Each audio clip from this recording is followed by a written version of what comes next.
आज ही भगवान के विवाह की कथा सुनाऊंगा। और बड़े भाव दे रहे हैं सुखदेव जी महाराज। भगवान का पहला विवाह विदर्भ देश के राजा भीष्मक की पुत्री रुक्मणी से हुआ और दूसरा विवाह भगवान किसके साथ करते हैं? सुखदेव जी कहते हैं कि द्वारिका में एक यादव रहता था। ध्यान देकर सुनना। द्वारिका में एक यादव रहता था जिसका नाम था सत्राजित। ये सूर्य नारायण भगवान का बड़ा भक्त था। रोज भगवान सूर्य नारायण को जल अर्घ्य देता था। और महाराज एक दिन भगवान सूरज प्रकट हो गए सामने और कहा, सत्राजित तेरी भक्ति से मैं प्रसन्न हो गया हूं, तो वरदान मांग। तो सत्राजित ने कहा कि महाराज मेरा परिवार थोड़ा बड़ा है और धन का अभाव है, मेरा परिवार का घर बार चलाने में बड़ी दिक्कत आती है, इसलिए आप ऐसी कृपा करें जिससे मेरा परिवार आसानी से चले। मैं ये नहीं कहता कि मुझे बहुत सारा धन दो, मैं ये कहता हूं कि मेरे घर में 2 समय का भोजन रोज बन जाए, बस इतनी व्यवस्था आप कर दीजिए, और कुछ भी नहीं चाहिए।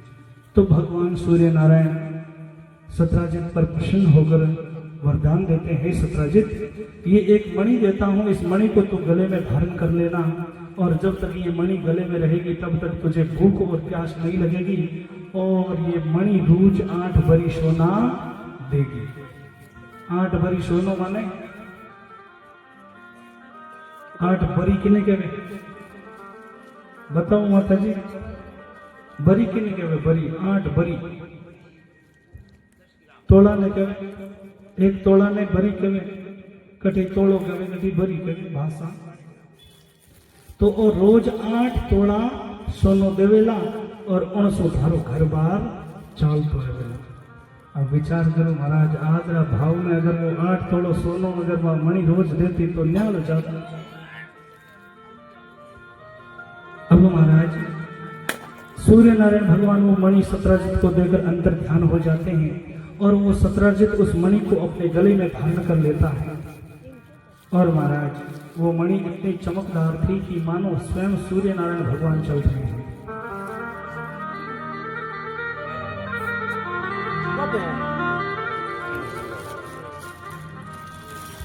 एक दिन भगवान कृष्ण द्वारिका में देव सभा लगाए विराजमान थे और उस सभा में भगवान कृष्ण के नाना जी उग्रसेन जी महाराज, जो कंस के पिताजी थे, वो भी विराजमान थे। सभी राजा महाराजा देवता सब वहां पर विराजमान थे और महाराज सत्राजित उस सभा में आने लगा। तो दूर से सत्राजित दिख रहा है कि मानो सूर्य नारायण भगवान स्वयं चल रहे हैं। किसी ने कहा सूर्य नारायण भगवान है, किसी ने कहा कोई तपस्वी है, कोई संत है। लेकिन जब पास में आया तो पता चला कि ये तो सत्राजित है, इसके गले में जो मणि है वो चमक रही है। तो महाराज हुआ क्या, सत्राजित उस सभा में आकर बैठता है और भगवान कृष्ण की दृष्टि उस मणि पर पड़ती है। तो भगवान कहते हैं, सत्राजित ये मणि मथुरा के राजा उग्रसेन जी महाराज के पास जमा करवा दे। इस मणि की रक्षा तू नहीं कर पाएगा, सुरक्षा चाहिए इस मणि को। ये मणि कोई साधारण मणि नहीं है। लेकिन महाराज सत्राजित अभाव में आ गया और वहां से उठकर चला गया।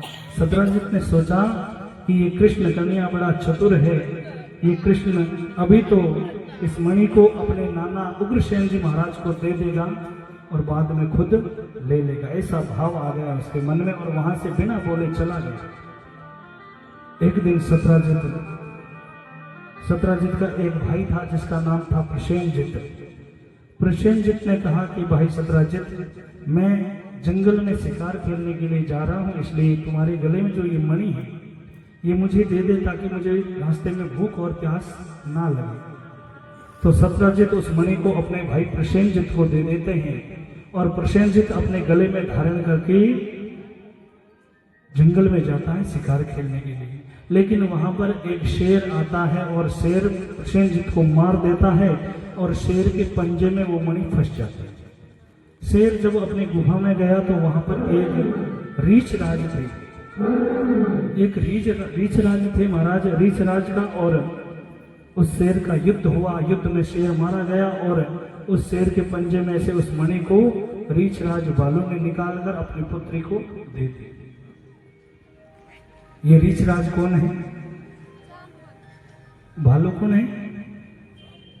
सुंदरकांड का पाठ कौन कौन करते हैं? नोखा में तो पढ़ाई कर सब करते हैं। सुंदरकांड का पाठ सब करते हैं। सुंदरकांड की पहली चौपाई, जांबवंत के वचन सुहाए, सुनि हनुमंत हृदय अति भाए।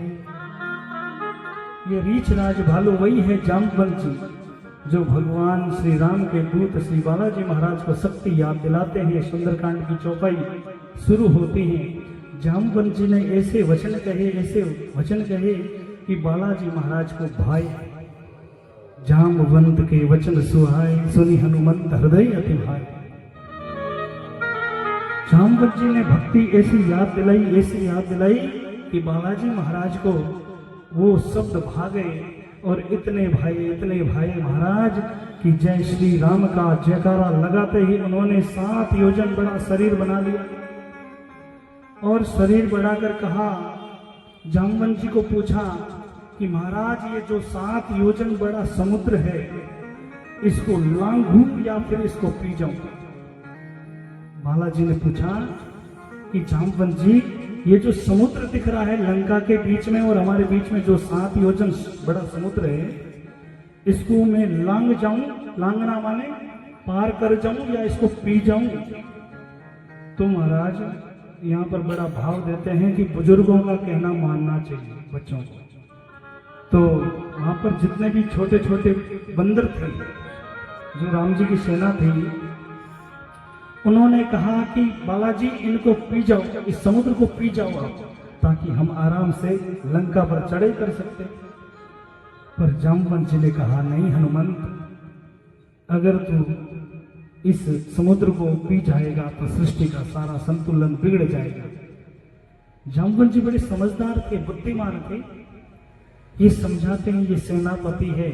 और महाराज भगवान श्री राम और सुग्रीव और हनुमान जी महाराज इसलिए पूछते हैं क्योंकि उनको अनुभव है, बुजुर्गों को अनुभव होता है कि क्या करना चाहिए, क्योंकि वो सब इस रास्ते से निकले हुए हैं। जांबवंत जी को पूछा कि मैं क्या करूं? तो छोटे छोटे बंदर थे, उन्होंने तो कहा पी जाओ, हम आसानी से चल पाएंगे। लेकिन जांबवंत जी कहते हैं ये जो धरती बनी है, ये दुनिया बनी है, इसी जल के स्तर के आधार पर है। अगर तुम समुद्र को पी गए तो सृष्टि का सारा संतुलन बिगड़ जाएगा और ब्रह्मा जी को सृष्टि वापस रचनी पड़ेगी, इसलिए तुम ऐसा काम मत करो। लेकिन आजकल के बच्चों को महाराज बुजुर्गों के वचन भाते नहीं, वो तो अपने मन से करते हैं। हमारी मारवाड़ी की कहावत है कि अगर टाबरा में काम होता तो बाबू बूढ़ी क्यों लाता। तो कोई भी काम करो उसमें बुजुर्ग की सलाह होनी बहुत जरूरी है। जो वृद्ध है, अपने से बड़े हैं, जिनके पास अनुभव है, ये वही जांबवंत जी है महाराज। और वो उसी गुफा में भगवान का इंतजार करते हैं। जिस समय भगवान श्री राम ने रावण को मारा, उस समय सभी बंदर आए और भगवान को कहने लगे, भगवान मैंने 200 जनों को मारा, कोई कहता है मैंने 50 जनों को मारा, कोई कहता है मैंने 1000 जनों को मारा। लेकिन हमारे बालाजी कहते हैं, कछ मारे सी कछ मार देसी, कछ मिले सी धरी धूर, कछ भूल जाए पुकारे प्रभु मरकट बल भूर। बालाजी कहते हैं मैंने तो इतने जनों को मारा कि गिनती याद नहीं है। कुछ मर गए, कुछ मिट्टी में मिल गए, कुछ धूल में मिल गए, और किसी का तो पता ही नहीं कि कहाँ जाकर गिरे। लेकिन उसी समय जांबवंत जी आते हैं और कहते हैं, महाराज आपने रावण को मार दिया और इस सेना में मेरे सामने कोई युद्ध करने वाला, मेरे बराबरी का योद्धा मुझे मिला नहीं, क्योंकि मेरे सामने कोई योद्धा टिकता ही नहीं है। 10 मिनट तक मेरे साथ युद्ध करता है और दौड़ जाता है। तो मैंने सोचा कि रावण को मैं मारूंगा। जामवंत जी कहते हैं कि रावण को मैं मारूंगा, और तो किसी ने मेरे साथ युद्ध नहीं किया, और मेरे मन में रह गई ये बात कि मैंने भगवान के इस कार्यक्रम में, भगवान की इस दुख विपत्ति में मैंने कुछ कार्य नहीं किया। मेरे हाथों में जो बल है, जो ताकत है, वो बाकी पड़ी है, और ये ताकत भगवान श्री राम की सेवा में लगी नहीं महाराज। मैंने सोचा भगवान मुझे रावण को मारने का अवसर देंगे, लेकिन प्रभु आपने तो पहले इस दुष्ट का वध कर दिया।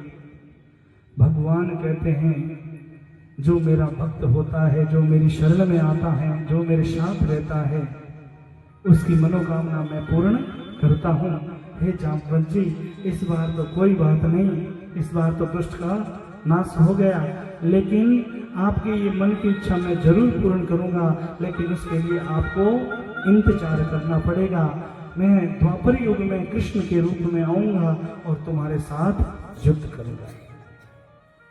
जामवंत जी उस गुफा में रहते हैं। जामवंत जी की एक बेटी थी जिसका नाम था जामवंती। जामवंती को वो मणि दे दी, और महाराज इधर सत्राजित को पता चला कि मेरे भाई को किसी ने मार दिया और वो मणि छीन ली। तो सत्राजित ने भगवान कृष्ण के ऊपर कलंक लगा दिया। मन में सोचा कि भगवान कृष्ण ने मेरे से ये मणि मांगी और मैंने दी नहीं। कथा समझ में तो आती है ना? कथा समझ में आवे? कहीं तो बोला बोला बैठो।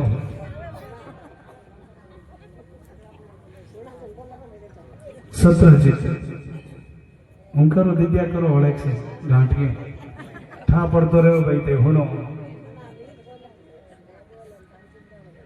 तो महाराज सत्राजित ने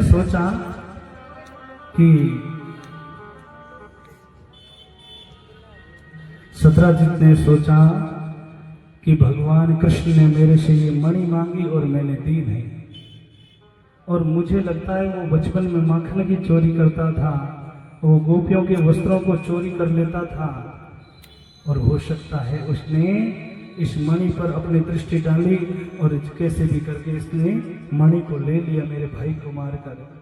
लेकिन सत्राजित ने किसी को अभी तक बताया नहीं, मन में उस बात को रखा। तो हुआ क्या महाराज, जब बात मन में रह जाए तो अच्छे से भोजन भी नहीं कर पाते। घर में भोजन करते कभी जूठा छोड़ देते, कभी करते नहीं, 2-2 दिन। और महाराज धीरे धीरे पतले दुबले होने लगे। तो धर्म पत्नी ने पूछा, पतिदेव क्या हुआ, आजकल भोजन नहीं करते, जब करते हो तो बीच में उठ जाते हो, क्या बात है, ऐसी क्या बात है जो मुझे नहीं बताते आप? ऐसी क्या बात है जो आप मुझसे छुपा रहे हो, बताओ। सत्राजित ने कहा बात बताने योग्य नहीं है। बोले मैं किसी को नहीं बताऊंगी, आप मुझ पर भरोसा करें, मुझे बताइए, आपके मन का भार जो है वो हल्का हो जाएगा, मुझे बताएंगे तो। सत्राजित ने कहा फिर ठीक है, मैं बात बताता हूँ, पर बात आगे नहीं जानी चाहिए। और सत्राजित ने अपनी पत्नी को कहा कि मुझे लगता है कि भगवान कृष्ण ने मेरे भाई को मारा और वो मणि छीन ली, लेकिन इसका कोई सबूत नहीं, कोई प्रूफ नहीं है, इसलिए ये बात गुप्त रखना, क्योंकि जब तक हाथ में कोई ठोस सबूत ना हो तो बात आगे नहीं करनी चाहिए। लेकिन महाराज मिनी के पेट में घी खटे तो क्यों गोन में फिर दोनों भाग जाओ। सत्राजित ने एक दो दिन तो बात मन में रखी, पर महाराज एक दिन आप सहेली ने बताई और बात कहे 4-2 का नाम 30 कान अगर बात पहुंच जावे तो आप बात कोरोना वायरस की तरह फैल जाए। बात फैलती फैलती भगवान कृष्ण तक पहुंची, और भगवान कृष्ण ने सोचा ये तो बड़ा अनर्थ हो गया, मुझ पर झूठा कलंक। महापुरुष कहते हैं भगवान की इस दिव्य कथा को कोई श्रवण कर ले, सत्राजित की कथा को कोई सुन ले, तो उस पर अगर झूठा आरोप लगा हो, कोर्ट कचहरी का कोई झूठा केस लगा हो, इस कथा को सुनने मात्र से उसके केस से निवृत्ति मिल जाती। ऐसी दिव्य कथाएं हैं। अब महाराज बात फैली, भगवान कृष्ण तक पहुंची। कृष्ण भगवान ने सोचा ये तो बड़ा गजब हो गया, मुझ पर झूठा कलंक लगा, इस कलंक को मिटाना पड़ेगा, कैसे मिटाएं, विचार किया, दिमाग लगाया। और भगवान ने अपने जानकारी के कुछ वृद्ध पुरुष थे, बड़े विद्वान, उनको साथ में लिया और सत्राजित के पास जाकर कहने लगे, सत्राजित तेरा भाई किस दिशा में गया है? बोले किस दिशा में गया? तो भगवान प्रसेनजित के पैरों के निशान को ढूंढते ढूंढते जंगल में जाते हैं। आगे जाकर देखते हैं प्रसेनजित मरा हुआ पड़ा, लेकिन उसके पास मणि नहीं थी। पास में चरण चिन्ह मिले, शेर के पंजों के निशान।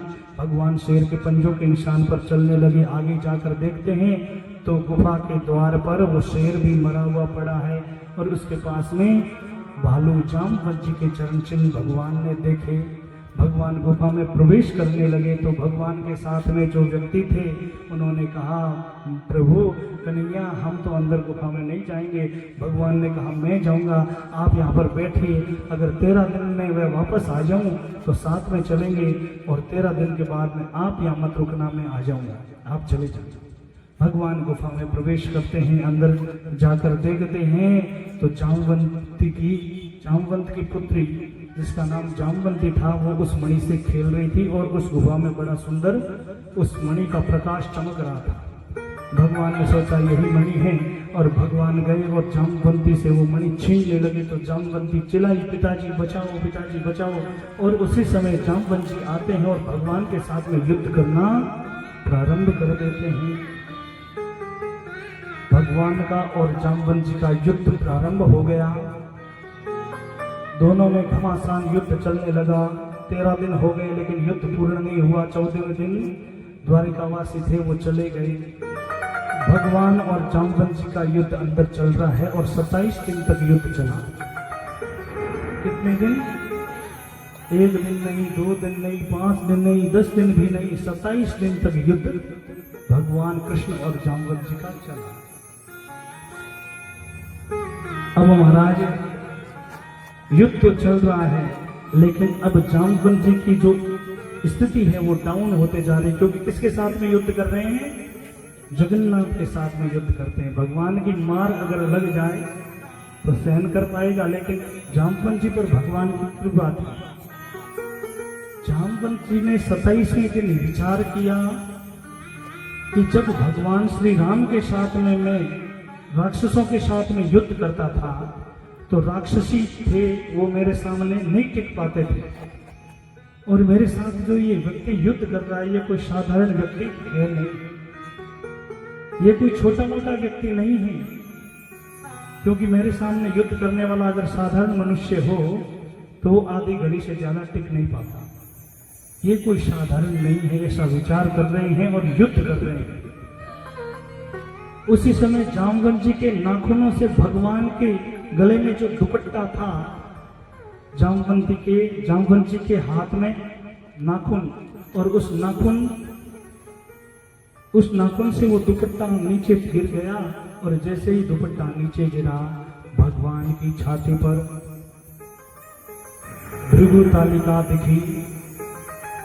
भृगु तालिका मतलब एक बार भृगु जी ने भगवान विष्णु को जो छाती पर लात मारी, वही भृगु जी की लात के चरण चिन्ह भगवान कृष्ण की छाती पर दिखाई दिए, और जामवंत जी ने भगवान को हाथ जोड़ लिया, चरणों में गिर गए, प्रभु प्रभु प्रभु मुझे क्षमा करे, मैं आपको पहचान नहीं पाया,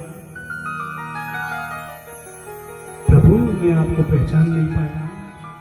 भगवान कहते हैं अगर 1 सेकंड और नहीं पहचानते तो वैकुंठ में जरूर पहचान जाते, क्योंकि भगवान ने पूरी तैयारी करके रखी। आज जामवंत जी ने भगवान की चरण वंदना की तो महाराज आप आए ही मेरे घर में, आसन दिया, चरण वंदना की, बिठाई भगवान को और कहा प्रभु आज आप मेरे घर पर आए हो, मेरे घर में और तो देने के लिए कुछ नहीं है, आप किस लिए आप मुझे सेवा का मौका प्रदान करें, क्या चाहिए प्रभु आप सेवा आदेश कीजिए सिर्फ। भगवान ने कहा और कोई सेवा नहीं है जामवंत, मुझे तो केवल और केवल ये तुम्हारी बेटी के हाथ में जो मणि है वो मणि चाहिए, क्योंकि मुझ पर झूठा कलंक लगा है जामवंत, इसीलिए मुझे तेरे साथ में युद्ध करना पड़ा। जामवंत जी ने कहा प्रभु आपने मुझे मौका तो बड़ा अच्छा दिया, लेकिन आपने आने में बहुत देरी कर दी प्रभु। अगर आप कुछ देर पहले आते तो शायद मैं आपको ये मणि दे देता, पर अब ये मणि मेरी नहीं है। भगवान ने कहा ये मणि तेरी तो है, तेरी बेटी के पास है। जामवंत जी बड़ा सुंदर सनातनी संस्कृति का प्रचार हमें बता रहे हैं कि प्रभु जब मेरे पास थी तो मैं दे सकता था, लेकिन अब जो ये मणि है मैंने मेरी बेटी को दे दी। और कहा जाता है हमारे वेद पुराणों में कि बेटी को दिया हुआ धन वापस पिता नहीं लेता, उससे पाप लगता है। इसलिए प्रभु आपके वेद और महापुराण यही बताते हैं कि बेटियों का धन पिता को नहीं लेना चाहिए। इसलिए ये मणि मैं नहीं दे सकता। प्रभु आप मुझे कोई और सेवा का मौका दे। भगवान ने कहा और कोई सेवा नहीं है, अगर तुम नहीं दोगे तो मैं तुम्हारे साथ युद्ध और करूंगा। जामवंत जी ने कहा प्रभु आप तो कृपावान हैं, करुणावान हैं, आप भक्तों पर दया करते हैं, इसलिए मैं आपके योग्य तो नहीं हूं, पर मेरी एक बात दिमाग में आई, मन में आई, वो बात मैं आपको बताना चाहता हूं। अगर आप मुझे उस लायक समझे तो इस बात को आप स्वीकार कर लेना। भगवान ने कहा क्या बात है बताओ जामवंत। जामवंत जी ने कहा ये मणि तभी आपको दे सकता जब मेरी पुत्री जामवंती के साथ में आप विवाह कर लें। और प्रभु इससे और बड़ा मेरा क्या सौभाग्य होगा कि आप मेरी पुत्री का कन्यादान लेंगे मेरे से। भगवान ने कहा तथास्तु। और इससे क्या फायदा हुआ महाराज, जामवंती को भगवान के साथ में विवाह करवाया, और जो जामवंती की जो वस्तु है यानी जो मणि है वो भगवान को दहेज में दे दी। दोनों काम बन गए। जो वह डोगरी मांग्या ना आख्याऊं होने रे पालने रमाने पोते ने झूलता देखियो नहीं, उन्हीं प्रकार जामवंत जी एक पंत्र दो काज कर दिया। जामवंत जी बड़े बुद्धिमान हैं और भगवान कृष्ण जामवंती को लेकर और समयंतक मणि लेकर द्वारिका आते हैं और सत्राजित के पास जाते हैं और कहते हैं सत्राजित ये तुम्हारी मणि। पूरी बात बताई और समयंतक मणि जब मिली तो ये सत्राजित रोने लगा, प्रभु आप मुझे क्षमा करें। भगवान के कितने विवाह हो गए? पहला विवाह किसके साथ? रुक्मिणी के साथ, दूसरा जामवंती के साथ। अब महाराज सत्राजित के पास आए और सत्राजित को कहा ये सत्राजित ये मणि तू ले। सत्राजित कहता है प्रभु आप मुझे क्षमा करें, मैंने अनजाने में आप पर झूठा लांछन लगाया। सत्राजित रोने लगा तो भगवान ने कहा रो मत, ये मणि ले। और सत्राजित कहता है कि अब ये मणि आप रखें। प्रभु मैं समझ गया, आपने जब कहा मैंने आपकी बात मानी नहीं, पर आप मणि इस मणि को आप रखिए, मैं नहीं संभाल पाऊंगा। भगवान ने कहा अब ये मणि मुझे स्वीकार नहीं है, क्योंकि जो भाव से अर्पण करता है वही मुझे प्राप्त होता है। इसलिए तेरे अंदर उस दिन भाव थे नहीं, इसलिए ये मणि अब मुझे स्वीकार नहीं है। सत्राजित रोने लगा और कहा प्रभु आप मेरे घर पर आए हैं और तो मेरे पास कुछ है नहीं, परिवार बड़ा है और घर में खाने की व्यवस्था भी इतनी ज्यादा नहीं है प्रभु, और तो मैं कुछ दे नहीं सकता। आप मेरे घर आए हैं तो इसलिए आपको मैं कुछ देना चाहता हूँ, कुछ दान करना चाहता हूँ। भगवान ने कहा कहो सत्राजित क्या देना चाहते हो। भगवान तो करुणावान है। सत्राजित कहता है कि प्रभु आप मुझे माफ नहीं करेंगे और इससे मुझे पूरे जीवन भर दुख रहेगा, इसलिए मैं समझूंगा कि भगवान ने माफ नहीं किया। मेरे घर में एक पुत्री है जिसका नाम है सत्यभामा। अगर आप मुझे अपने इस दास को योग्य समझे तो मेरी पुत्री के साथ में आप वर्ण कर ले, तब मैं समझूंगा कि आपने मुझे माफ कर दिया। भगवान ने कहा तथास्तु। एक हुआ, दो हुआ, तीसरा सत्यभामा के साथ में विवाह हुआ।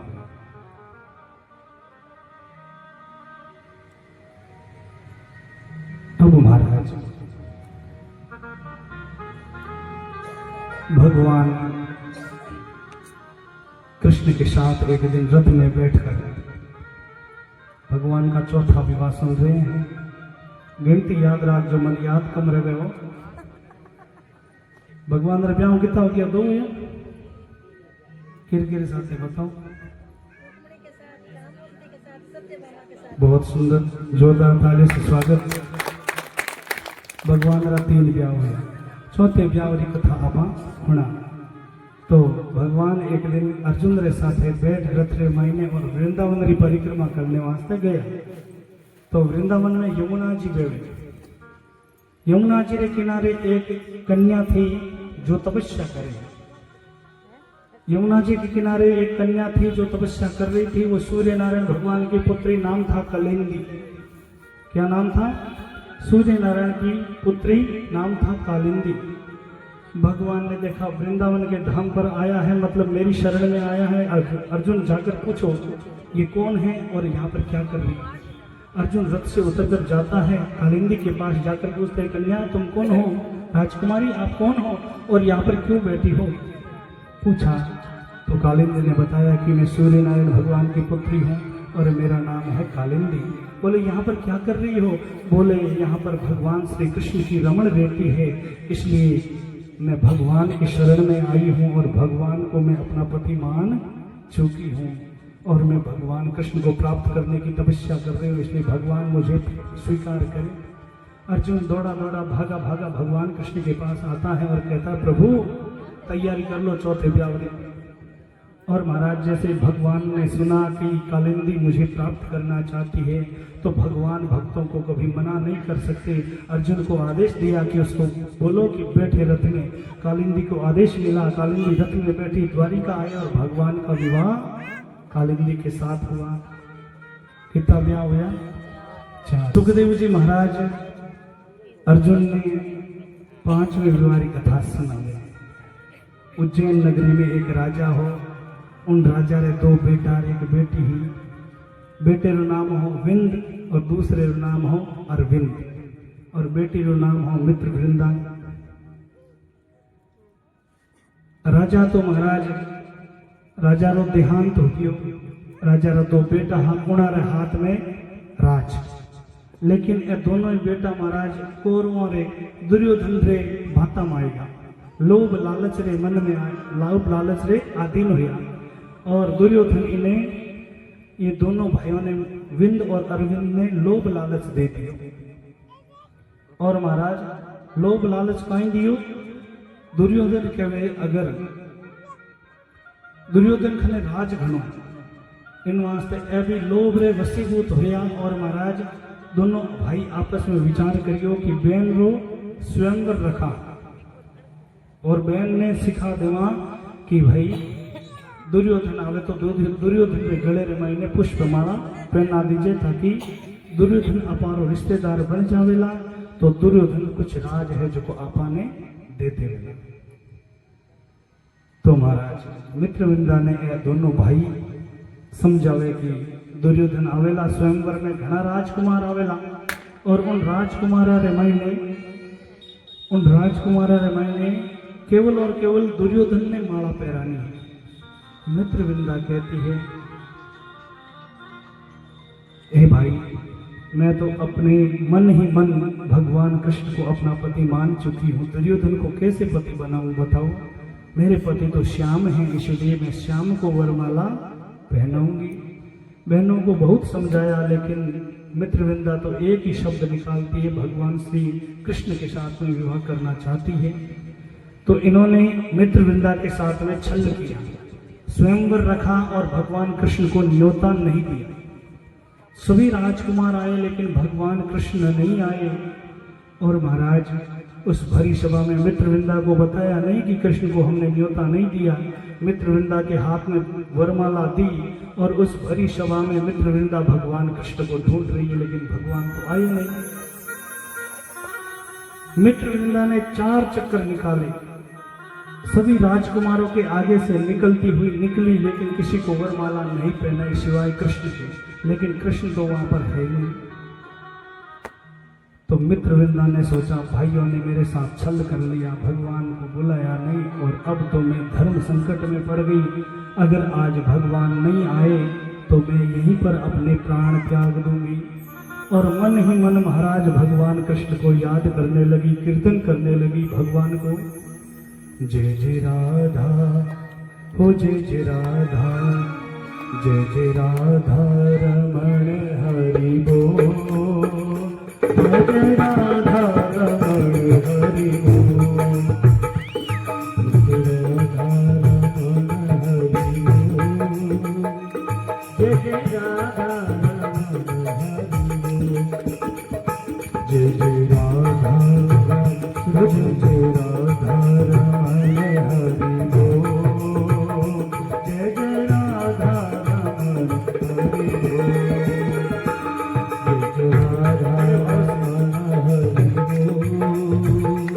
जय जय राधा रमण हरि बोल, जय जय राधा रमण हरि बोल, जय जय राधा रमण हरि बोल,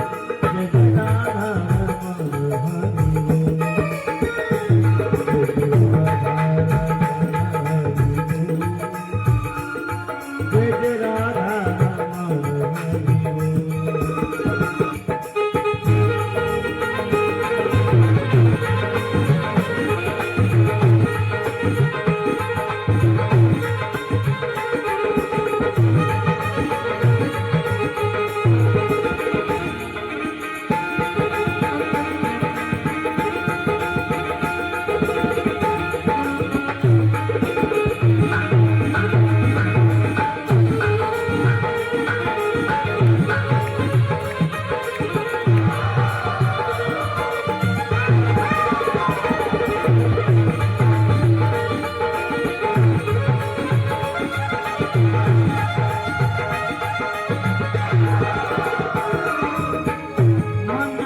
बोले राधे राधे, मन मेरा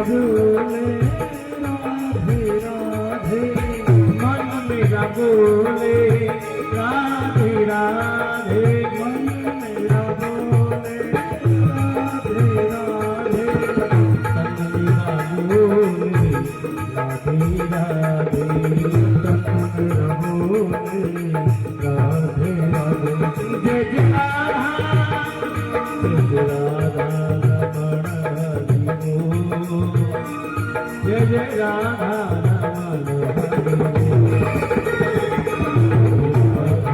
रमण हरि बोल, जय जय राधा रमण हरि बोल। बोलिए कृष्ण कन्हैया लाल की जय। मित्रवृंदा ने भगवान को पुकारा और उस भरी सभा में मध्य में भगवान कृष्ण प्रकट हो गए। और जैसे ही भगवान मित्रवृंदा के सामने प्रकट हुए और मित्रवृंदा ने वरमाला पहना दी, भगवान का कितना ब्याह हुआ, पूरा 5। सुखदेव जी महाराज छठे विवाह की कथा सुनाते हैं। एक देश था जिस देश का नाम था कौशल देश, और कौशल देश के राजा की पुत्री थी जिसका नाम था सत्या, और नग्नजीत की पुत्री थी। और स्वयंवर रखा गया, और उस स्वयंवर में नग्नजीत राजा ने 7 बैल बड़े बड़े सींगों वाले महाबली, पहले राजकुमारों की परीक्षा होती थी कि कितने सूरवीर योद्धा है, उन्हीं के साथ में मैं मेरी बेटी का विवाह करूंगा।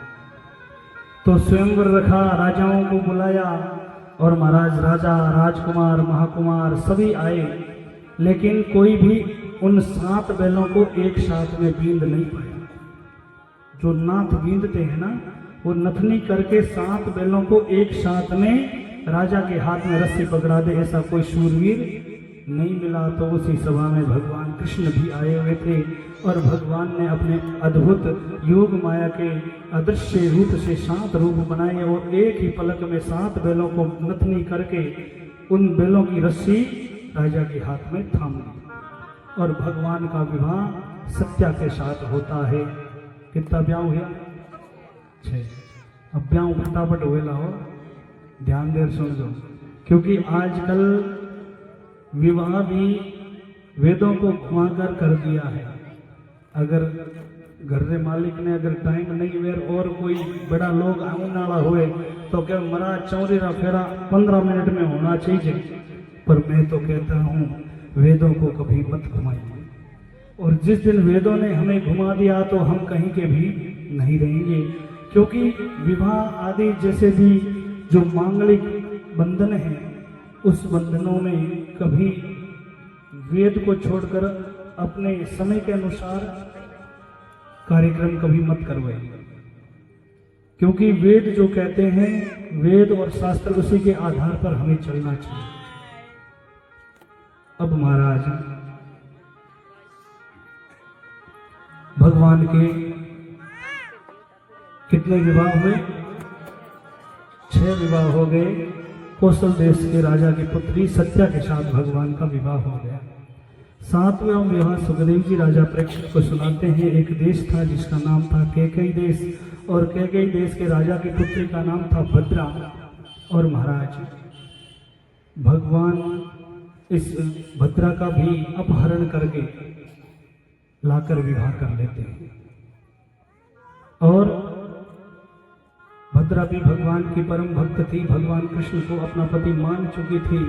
सभी राजकुमार वहां पर इकट्ठा हुए, लेकिन भगवान ने सोचा कि ये भद्रा तो मेरी भक्ति है, मेरी परम भक्त है, इसलिए इसका अपहरण करके भद्रा के साथ में भगवान 7वां विवाह कर लेते हैं। 8वें विवाह की कथा सुनाते हैं। भद्र देश था और भद्र देश के राजा की पुत्री का नाम था लक्ष्मणा। जिस तरह अर्जुन ने द्रौपदी को पाया, जिस तरह अर्जुन की परीक्षा हुई, नीचे जल की परछाई में ऊपर घूमती हुई चक्र में मछली और मछली के आंख को भेदन करना नीचे परछाई में देखकर, उसी प्रकार ये स्वयंवर था। सभी राजकुमार आए, स्वयंवर में हार गए, कोई भी मछली की आंख को भेद नहीं पाए। किसी ने पूंछ पर बाण मारा और किसी ने कान पर, किसी ने पेट पर। तो भगवान कृष्ण की जब बारी आई तो भगवान कृष्ण ने एक ही बाण में उस मछली के आंख को भेद दिया। और 8वां विवाह लक्ष्मणा के साथ में भगवान विवाह कर लिया। भगवान के 8 विवाह हो गए, बाकी कितने रहे? 16,000 से। कुछ लोगों का यहाँ पर प्रश्न रहता है कि भाई भगवान ने इतने विवाह क्यों किए? भगवान को क्या आवश्यकता पड़ी? भगवान को क्या आवश्यकता पड़ी कि भगवान ने 16,108 विवाह किए? तो ध्यान देकर सुनना, ताकि हमें भी मन में ये संदेह ना रहे कि भगवान ने इतने विवाह क्यों किए। अब महाराज एक राक्षस था जिसका नाम था भौमासुर। ये भूमि से उत्पन्न हुआ राक्षस, इसका नाम भौमासुर पड़ा। लेकिन इसके कर्म इतने बुरे थे कि महाराज इसको नरकासुर भी कहने लगे। इसके नाम 2 थे, पहला नाम भौमासुर और दूसरा नाम नरकासुर।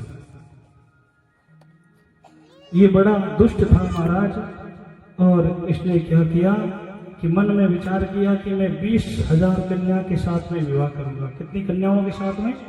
20,000 कन्याओं के साथ में एक साथ में विवाह करूंगा। और इसने राजाओं की राजकुमारियों पर अत्याचार करने प्रारंभ किए, और हर किसी राजा को हरा देता और राजा की बेटी का अपहरण करके गुफा में बंद कर देता। और महाराज ऐसे कर करके इसने 16,100 राजकुमारियों को बंदी बना लिया। तो महाराज एक दिन नारद जी महाराज का वहां पर जाना हुआ, क्योंकि ये नरकासुर एक बार स्वर्ग से पारिजात के पेड़ को भी वहां पर लेकर आ जाता है चुरा कर। तो नारद जी वहां जाते हैं, पारिजात के पेड़ के पुष्प को लेते हैं, और महाराज ये नारद जी भगवान कृष्ण के पास आते हैं और भगवान कृष्ण को वो पारिजात का पुष्प अर्पण करते हैं, भेंट करते हैं भगवान को। भगवान ने पारिजात के पुष्प को लिया और पास में बैठी रुक्मणी को पुष्प दे दिया। अब नारद जी का काम क्या महाराज?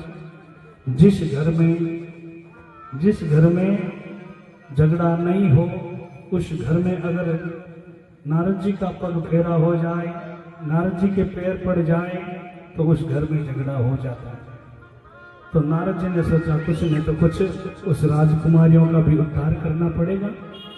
और किसी का भला हो जाए, 16,100 कन्याओं का अगर भला हो जाए तो ऐसा झगड़ा करा देना चाहिए।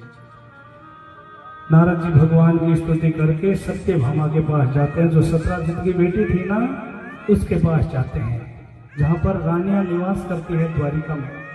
सत्यभामा के पास जाते हैं और सत्यभामा को कहते हैं, भगवान आपसे ज़्यादा प्रेम नहीं करते, भगवान तो रुक्मिणी से ज़्यादा प्रेम करते हैं, और लो सा महाराज तो आप रो काम कर दियो। नारद जी बटू गया रुक्मिणी जी तो सत्यभामा नारद जी ने पूछो, भाई क्यों आज आवाज तू किया कहवे भाई? तो बोले, मैं थारे वास्ते तो पुष्प ले आयो, पारिजात रो तो सुंदर पुष्प हो, लेकिन भगवान खाने नहीं दियो, रुक्मिणी ने दे दियो, बस आते काम में तो पूरा काम नारद जी रो बनियो। नारद जी नारायण नारायण करता बटो निकलिया और महाराज सत्यभामा ने कोप कर लिया और कोप भवन में जाकर बैठ गई। पहले के समय में कोप करने के लिए भवन अलग से बने हुए होते थे, अलग से एक ऐसा हॉल बना हुआ होता है जिसमें जाकर बैठ जाओ, रीस आ जाए तो जिसको मिलना है वो वहां पर आकर मिल लेगा। इसका कारण क्या है कि पहले के समय में क्रोध जो है हर किसी के सामने, बच्चों के सामने नहीं किया जाता, क्योंकि जैसा बच्चे देखते हैं वैसा सीख जाते हैं। तो महाराज हुआ क्या,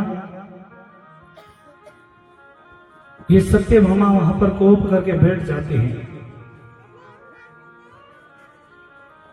और महाराज भगवान जब रानियों के महल में आते हैं तो सत्यभामा वहां नहीं दिखती है, तो भगवान कोप भवन में जाते हैं, जाकर पूछते हैं, भाई क्या हुआ?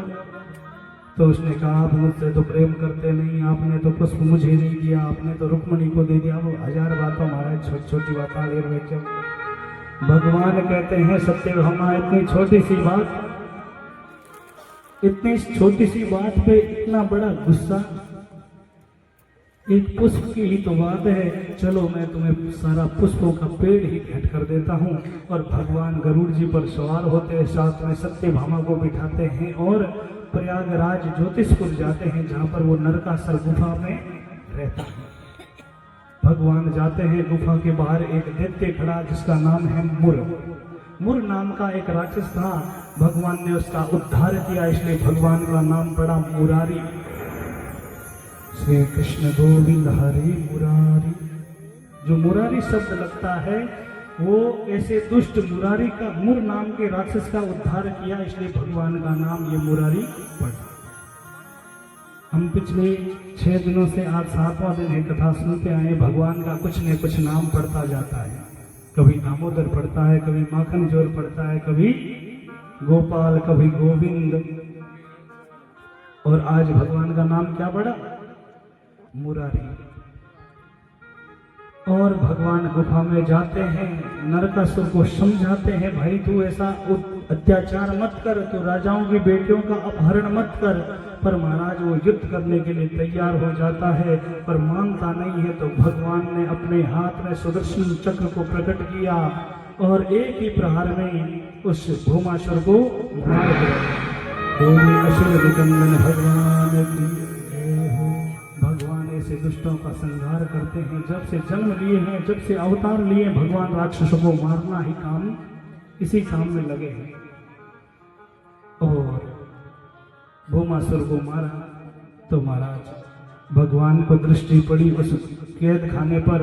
भगवान ने उस कैद गृह का दरवाजा खोला और उन 16,100 कन्याओं को मुक्त किया और कहा, जाओ अपने अपने घर। तो राजकुमारियां कहने लगी, प्रभु घर जाएंगे तो अब हमारे पिता हमें घर में अपनाएंगे नहीं, क्योंकि हमें ये दुष्ट भौमासुर कई दिनों से पकड़कर इस बंदी गृह में रखा है, और अब हम घर में जाएंगे तो हम पर लांछन लगेगा और हमारे पास और कोई उपाय नहीं है। तब भगवान ने कहा, रुको एक मिनट, मुझे सोचने दो। भगवान ने विचार किया कि अगर इनके माता पिता इन्हें अपनाएंगे नहीं तो ये कन्या जो है कुछ गलत रास्तों पर चली जाएगी, कुछ आत्महत्या कर लेगी, इससे इनकी दुर्गति हो जाएगी। तो क्या किया जाए? भगवान ने विचार किया, अगर ये अपने भाव से मेरे रण निवास में आना चाहती है तो मैं स्वागत करता हूँ। और भगवान ने कहा अगर तुम्हारे पास कोई उपाय नहीं है तो मेरे पास एक उपाय है। अगर तुम भाव से और मन से अगर मेरे रण निवास में आना चाहती हो तो स्वागत है तुम्हारा। और वो 16,100 कन्या इतनी प्रसन्न हुई कि भगवान ने हमें स्वीकार कर लिया, अब हमें किसी के पास जाने की आवश्यकता नहीं है। तो मैं कहना चाहूँगा कि भगवान ने उन कन्याओं के साथ में इसलिए विवाह किया क्योंकि भगवान ने उन कन्याओं को जीने का हक दिया, मान सम्मान दिया, प्रतिष्ठा दी और समाज में वो सब कुछ मिले जो हर एक व्यक्ति को मिलता है। इसलिए भगवान ने उन 16,100 कन्याओं पर कृपा की। इतनी करुणावान है बोले भक्त और भगवान की। भगवान के कितने विवाह हो गए?